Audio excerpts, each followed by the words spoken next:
pagi semuanya. Apa kabar hari ini?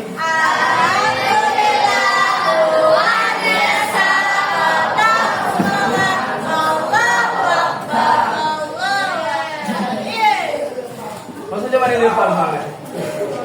Ayo, sudah bisa dimulai? Bisa.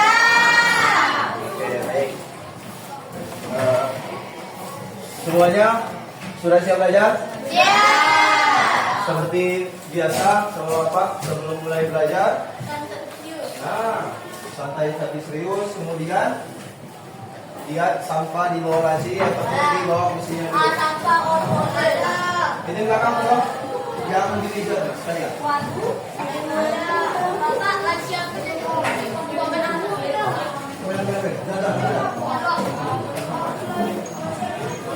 Bersihkan dulu kalau ada sampah di bawah kursi, di bawah laci.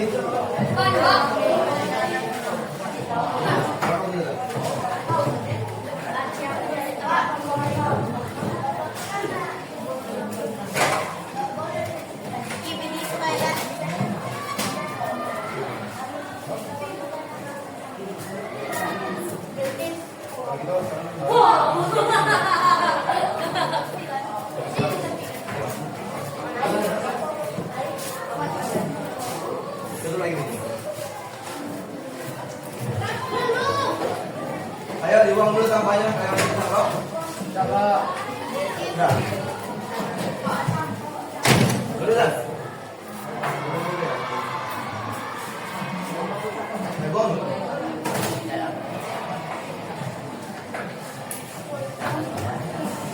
Ayo.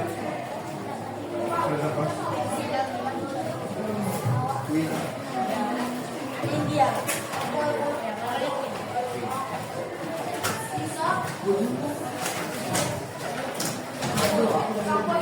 Ayo. Jangan buang saja.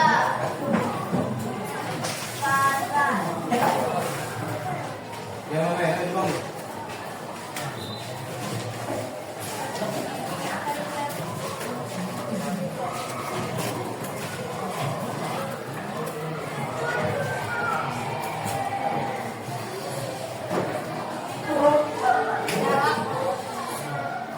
Siapa yang masih di luar tuh? Masuk lah, masuk.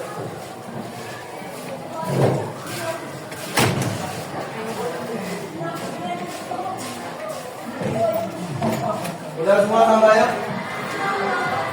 Sampahnya sudah semua? Enak kan kalau bersih? Serius? Karena dalam Islam kebersihan sebagian dari sebelum memulai pelajaran, Bapak ingin sedikit menyampaikan tujuan pembelajaran kita pada hari ini. Coba dibuka bab 9 tentang implementasi dan bersyukur kepada Allah Subhanahu wa taala.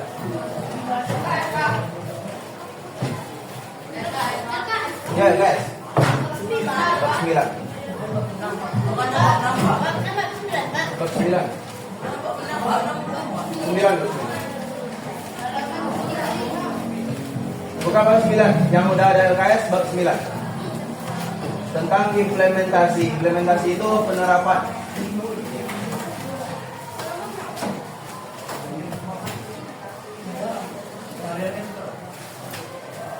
Implementasi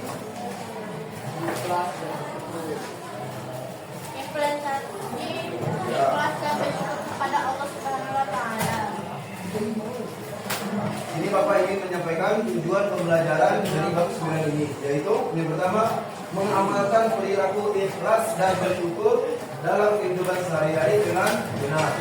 Yang kedua, menelaah perbedaan antara implementasi ikhlas dan bersyukur kepada Allah Subhanahu wa taala dalam kehidupan sehari-hari dengan benar, serta membuat infografik mengenai implementasi ikhlas dan bersyukur kepada Allah Subhanahu wa taala dengan tanpa atau program dengan benar. Sebelum kita memasuki bab 9, Bapak ingin bertanya, minggu lalu kita Materinya materi apa? Bab 6, bab 6. Tentang alam semesta sebagai tanda kekuasaan Allah. Oke. Siapa yang masih ingat bab kemarin? Pembelajaran tentang bab 6. Coba Rizky. Yo, bab 6 kemarin. Masih ingat? Pakai tanda kekuasaan Allah. Terus materinya? Coba.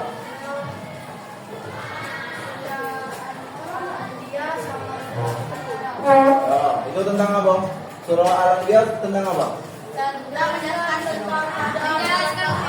orang kafir yang mengabaikan kondisi dan kejadian pada alam semesta.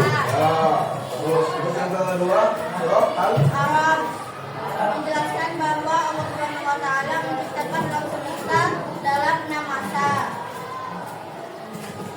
Nah, Udah.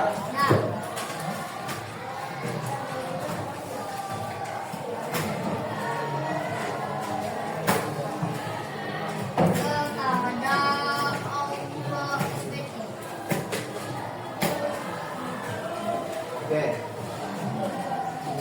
Dapat dipastikan anak semua sudah paham dengan materi bab kemarin. Bab 6 yaitu alam semesta sebagai tanda kekuasaan Allah. Baik. Kalau sudah paham, kita masuk ke materi berikutnya yaitu bab 9. bab 9 tentang implementasi. Ikhlas dan bersyukur kepada Allah Subhanahu wa taala. Oke. Implementasi itu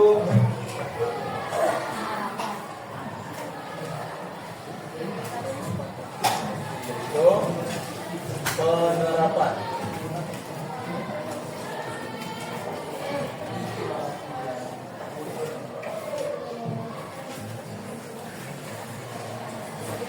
Ada yang tahu apa itu ikhlas? Ikhlas adalah dan hati dalam beribadah atau beramal untuk menuju kepada Allah Subhanahu wa taala.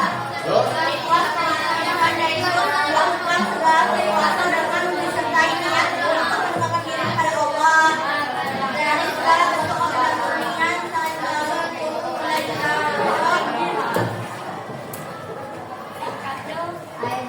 Apa? Coba Ustaz. Oke, merelakan, mengikhlaskan. Merelakan bisa.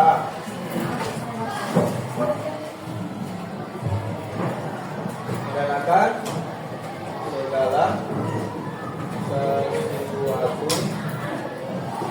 Terus bilang kan? Bilang ada lagi.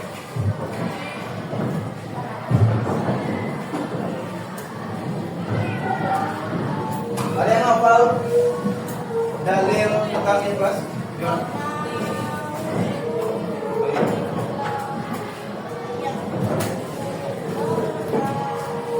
Atau ada yang hafal surah Al-Baqarah? Siapa yang hafal surah Al-Baqarah?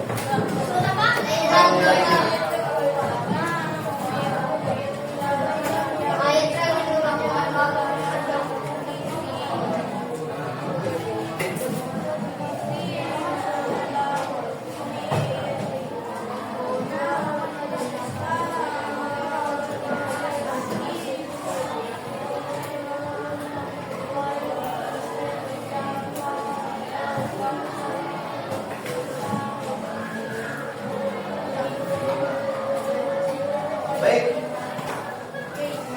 Dalil tentang ikhlas terdapat pada surah Al-Baqarah ayat 5. Oke, Al-Baqarah Ayat 5. Ayat 5. Ada yang bisa bacanya? Coba, Bina. A'udzu billahi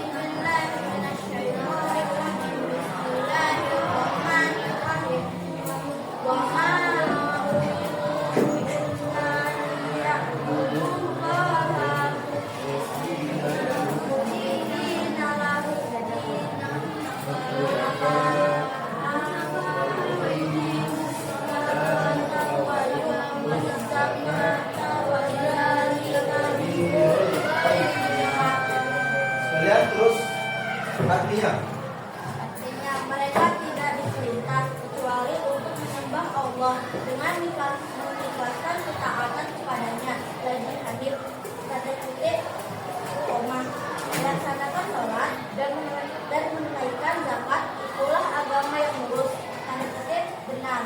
Al-Quran Al-Bayyinah ayat 5. Arti dari hadis itu yaitu apa bisa disebut? Ya, istiqamah. Ada yang tahu istiqamah? Apa itu? Istiqamah artinya istiqomah itu artinya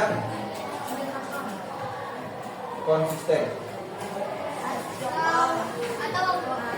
atau terus meningkat. Kayak sekarang misal kita sholat 5 waktu.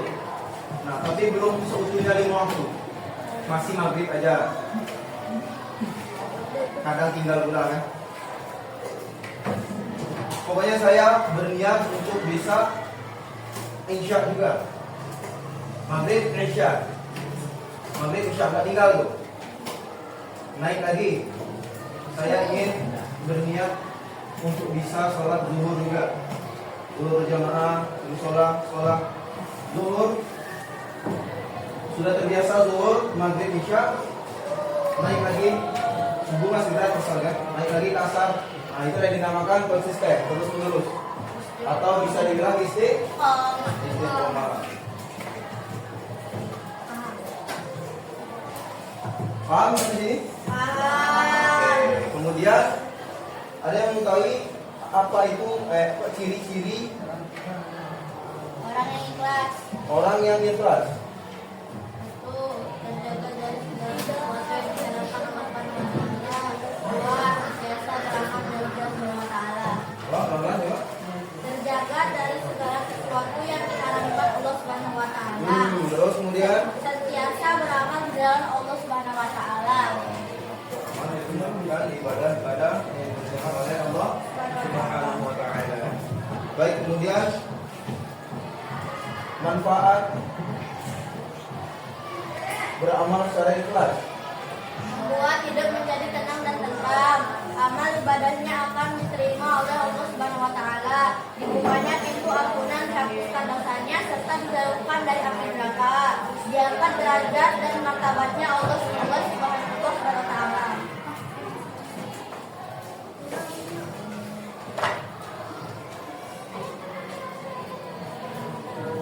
Paham atau apa isi dari ciri-ciri dan manfaat tersebut?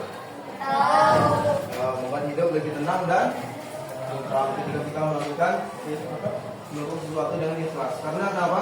Karena ketika kita tidak ikhlas, bawaannya pasti ngedumel. Jauh tidak? Ya. Suruh nyapu saya ini juga. Ya, ini lagi seperti TikTok disuruh nyapu. Kalau nanti sekarang. Tapi ketika kita siap laksana atau bahkan tidak perlu disuruh, ikhlas, maka enak melakukan segala sesuatu ini.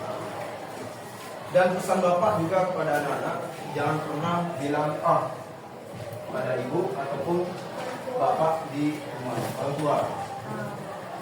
Karena ketika kita sudah bilang kepada ibu, maka tidak ada nilai ibadah di dalamnya. Ketika disuruh apa lah misalnya, bilang sebentar, maka gugurlah pahala ya. Walaupun kita sudah melakukannya. Sama aja turun. Iya, beda turun. Ayo aman. Kalau bisa ketika disuruh, Ustaz, beli minyak di saya. Jadi mak, Bapak, kalau misalnya mak dia itu anak malingna, nggak mau tetap dosa ada itu Pak. maknya yang salah. Masa maling aneh. Sebisa mungkin ketika orang tua nyuruh dalam kebaikan itu dilakukan. Tapi kalau laki itu ya tidak apa, bukan dalam arti itu membantah, tapi kayak itu kan dosa mah. Sama aja. Itu sama. Kemudian amal ibadah akan diterima oleh Allah Nah, contoh seperti kita menolong orang Lain. lain. Kemudian seperti kita sholat lima Waktu. kalau kita sholat tidak ikhlas maka tidak di walaupun balik-balik itu tidak ada yang tahu sholat kita diterima atau tidak karena niat kita hanya Allah yang tahu. Kalau kita niat misal dari rumah kan fardan atau apalah mau ke masjid mau lihat cewek itu lah satunya gitu kan. Nah, maka di situ tidak ada nilai pahalanya. Tapi kalau kita ke masjid sholat apalagi cowok kan maka di situ bernilai amal ibadah yang diterima oleh Allah Subhanahu wa taala.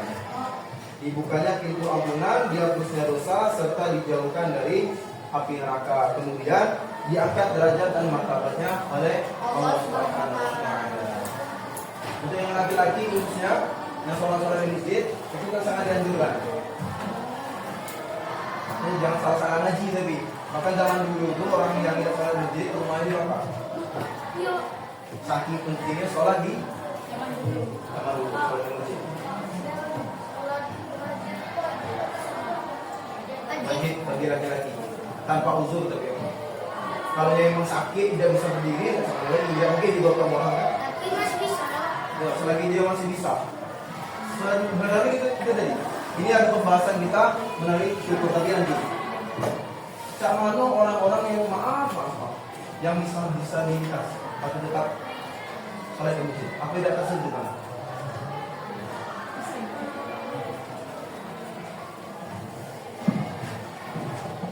Nah, coba bapak ngomong aja. Makanya diperhatikan, jangan itu. Bapak sudah dari dalam, ya? Kalau perhatikan sudah. Baik, oke. Bisa dipahami tentang ikhlas? Bisa. Oke, masuk ke pembahasan kedua yaitu tentang Syukur. syukur. Oke, baru syukur.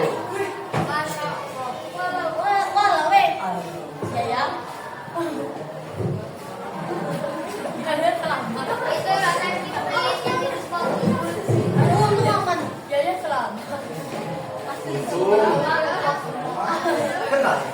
Kenal? Oke, sudah paham? Sudah.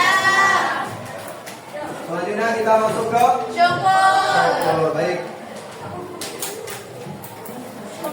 Ada yang tahu apa itu syukur? Syukur artinya berterima kasih syukur dan akan merasa berterima kasih atas segala nikmat dan karunia yang diberikan Allah pada yang terima kasih atas nikmat yang sudah diberikan. Dan kalau inti dari yang kalian baca apa? Terima kasih. Berterima kasih. Terima kasih atau penerimaan. Ungkapan syukur. Alhamdulillah. Bapak yakin tidak sedikit dari kalian misalnya sakit terima kasih. Ya, demam masuk alhamdulillah mungkin ya. Kalaupun ada masih sedikit, itulah namanya syukur. Syukur tuh berterima kasih atau penerimaan. Tidak diartikan juga ketika kita diberi nikmat atau apa sama orang lain misalnya kan dikasih duit syukur kan? Terima kasih. Jangan diartikan syukur ini penerimaan. Terima kasih. Apapun yang kita dapatkan atas karunia Allah Subhanahu wa taala, maka kita sepatutnya Terima kasih. Bersyukur. sakit itu juga harusnya bersyukur nikmat. Karena kenapa? Orang-orang yang sakit itu kalau orang paham pasti dan digugurkan. Dan juga kalau masyarakat, misal di salah satu antara kalian ada yang sakit, kunjungilah dan ditolong. Karena doa orang yang sakit itu mustajab. Mustajab itu artinya Manjur. manjur. Nah, bisa manjur. Cepat dikabulkan. Kalau kita yang kan misalkan Rehan yang sakit, kalau kita bilang ya alhamdulillah, beda konsepnya waktu penerimaan. Pokoknya apapun yang dikasih oleh Allah, maka patutnya kita bersyukur. Karena ini memang konsepnya. Banyak orang yang misal dari buruk hijrah ke baik, hijrahnya nanti pindah. Baik, hijrah dulu. Nah, tidak hijrah. Ketika kita sudah berniat baik untuk hijrah, jadi lebih baik dari diri kita yang lain, bukan dari orang lain, maka itu pasti banyak ujian. Sama kayak kalian mau naik kelas tuh, ujian dulu kan? Iya. Gak mungkin kasih nikmat enak-enak, ayo, tidak. Pasti dikasih ujian dulu untuk tuh ini barang kita tuh menyeleksi. Kira-kira kita memang pantas sudah mendapatkan. Jika kita berdoa pengen mobil misalkan, tidak semata-mata ketika kita sholat terus Allah kasih, tidak. Pasti banyak ujian yang Allah kasih. Karena apa? Ketika Allah kasih mobil, belum tentu ketika kamu lah dapat mobil itu masih beriman ke Allah. Entah kamu balik rumah kok ada pantai kan? Itu mobil. Tidak. Maka dari itu Allah tuh nengok kesiapan kita sebagai manusia. Karena manusia ini kan, itulah bedanya manusia sama malaikat. Malaikatnya memang baik semua isinya, tapi tadi tidak diberi nafsu. Beda kayak manusia. Karena malaikat juga ketika dikasih nafsu belum tentu bisa mengendalikan. Makanya kita lebih, kalau orang beriman itu lebih mulia dari malaikat. Dalil tentang syukur terdapat di surah Ibrahim Ya. ayat 34. ayat 34. apa? Nanti jawab. Pelima.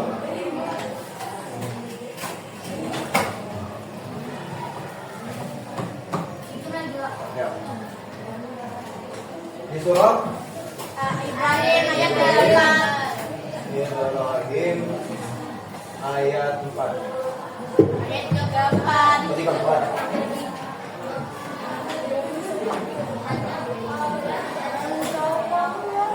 Ada yang bisa baca ya? Coba, belakang. Wa a'udzu billahi minasy syaithanir rajim. Coba, coba. Wa ataakum min kulli ma sa'altumuh.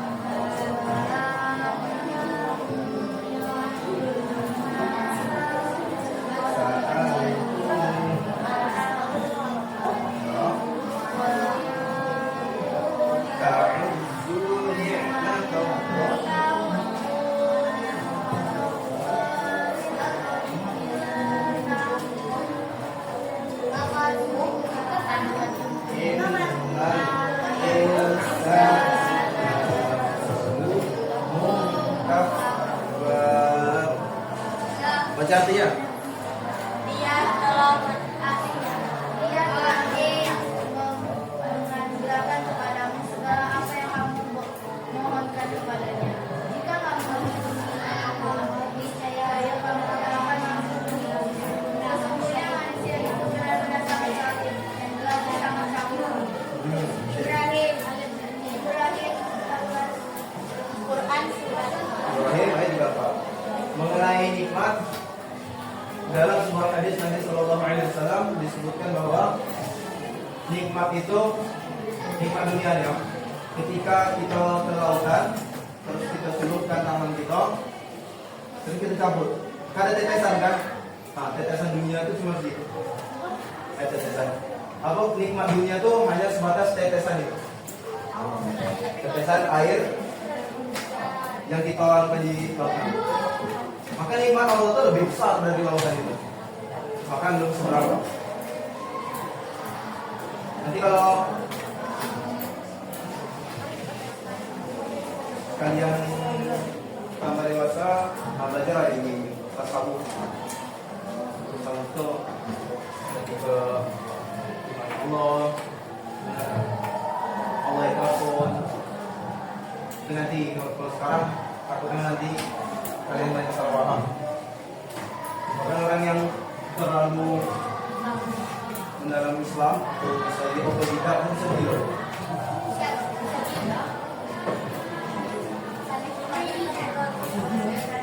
Ya.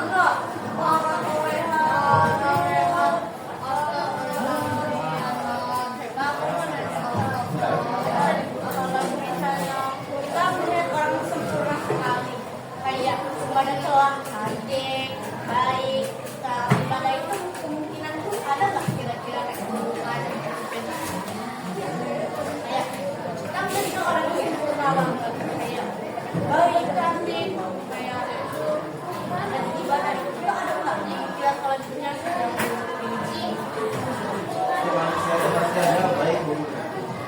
Hanya saja kebanyakan manusia itu tidak maha baik Allah. Seburuk-buruknya kita tuh tidak semerta-merta Allah tampakkan. Kalau saja dosa itu berbentuk atau berupa bau, kita keluarnya bau kan gitu biasa. Tapi saking baik Allah tadi, Allah tutupi segala keburukan yang ada pada diri kita. Kalau kita kemarin bahas, segala rahmat Nabi Muhammad itu bersyukur. Dan ini ada. Aku? Beda.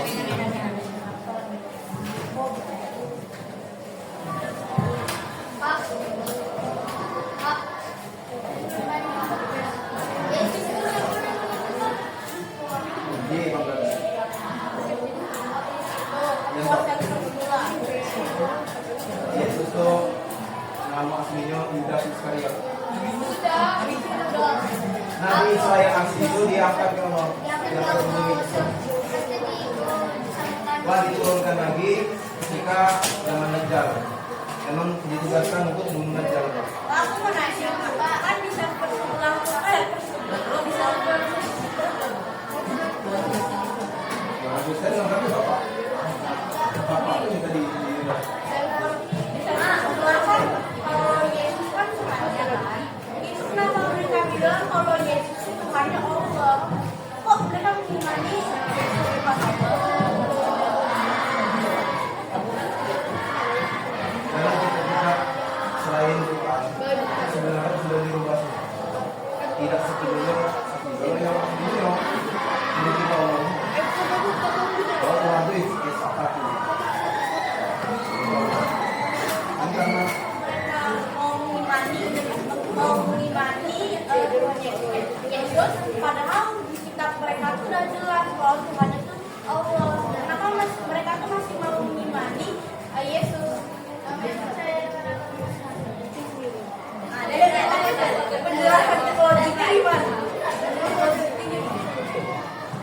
iya. Sebenarnya banyak belajar banget aku banyak titik-titik itu tidak masalah. Tapi takut kalau iman kita tidak kuat, pergi. Ya tapi itu aku penjelasan tadi. Tapi kalau ada di kita tuh di bawah itu ya atau mati sebagai itu kan ada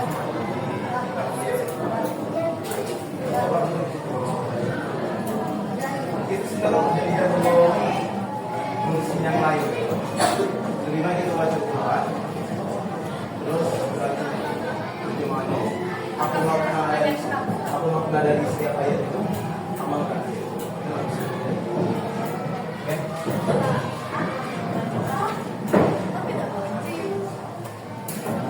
Belum tiga.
Oke. Lanjut ke contoh. Contoh perilaku bersyukur. Mengucapkan hamdalah atau terima kasih saat menerima kenikmatan, menjaga dan merawat dengan baik segala karunia, menyisihkan sebagian harta untuk disedekahkan. Nah, untuk poin nomor 1 ini Bapak kasih tahu ya. Coba dibiasakan atau dari sekarang itu dibiasakan ketika ada seseorang yang menolong kita atau memberi sesuatu pada kita, jangan hanya mengucapkan terima kasih, tapi ucapkanlah kalau untuk cowok jazakallah khair.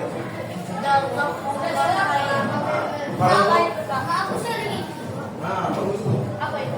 Kalau untuk perempuan jazakillah khair. Kalau untuk lebih dari satu, misalnya ada satu keluarga orang itu kasih apa sesuatu untuk kalian, kan lebih dari satu, kan ucapkanlah jazakumullah khair. Kalau Jazakillah untuk satu laki,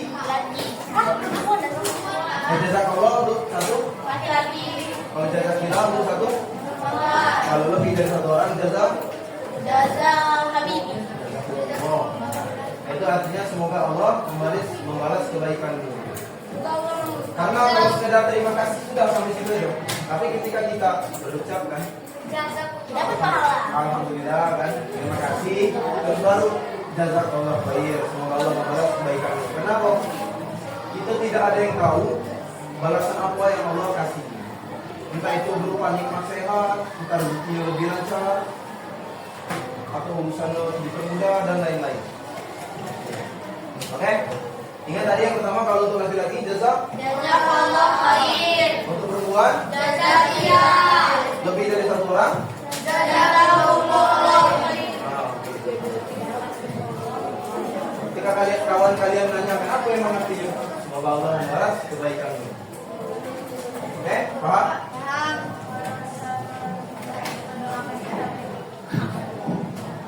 Orang tidak kan? Yes.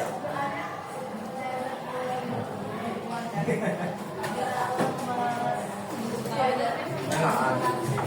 Kalau orang berbuat buruk itu jangan dibalas buruk. Tidak.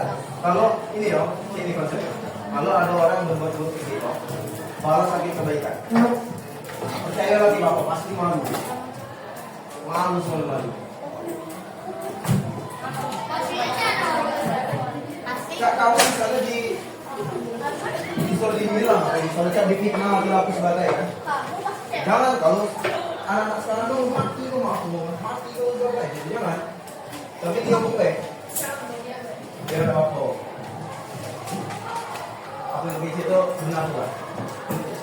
Terus kemudian hari ada suatu keadaan dan sebagainya, dia minta tolong. Sudah paham semua anak Bapak tentang ikhlas dan bersyukur? Oke, sedikit ingin menyampaikan, Bapak akan menyampaikan kesimpulan dari apa yang telah Bapak jelaskan tadi, yaitu pelajaran di bab 9 mengajarkan kita bahwa pentingnya ikhlas dan bersyukur dalam kehidupan sehari-hari. Ikhlas berarti melakukan segala sesuatu hanya mengharapkan keridhaan Allah Subhanahu wa taala tanpa pamrih ataupun mengharap imbalan duniawi. Sedangkan bersyukur mengakui, mensyukuri dan juga menerima segala sesuatu ataupun segala nikmat yang telah Allah berikan.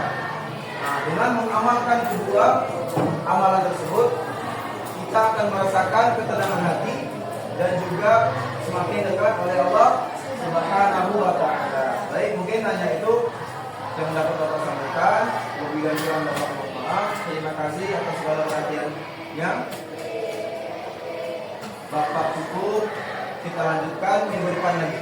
Oke?